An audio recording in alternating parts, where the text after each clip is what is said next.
Сәлеметсіздер ма?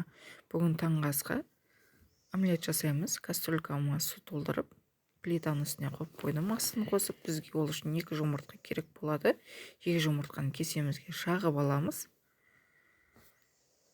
Көз мөлшермен тұз салдым. Өз қалауларыңыз бойынша салсаңыздар болады. Кішкентай шай қасықпен 3 қасық сүт қостым.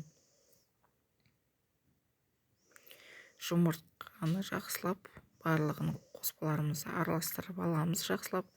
Мен видеоны енді түсіріп үйреніп жүрмін. Лайк басып, комментарий жазып кетіңіздер.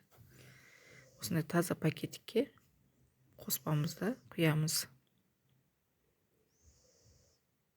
Қоспаны құйып болғанда пакеттікті байлаған кезде бос байласаңыздар, осындай кішкене не болу керек, орын болу керек. Омлет піскен кезде орын қалу керек, таза піседі. Қайнап тұрған суға пакетімізді саламыз.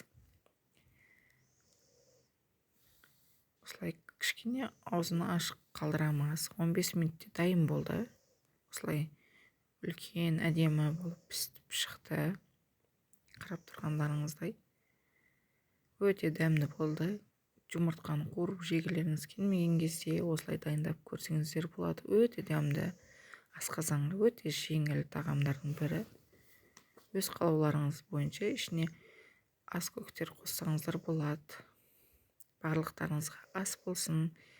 Рахмет, көргендеріңізге тіркеліп қойыңыздар, лайк басып, комментарий жазып. Сау болыңыздар.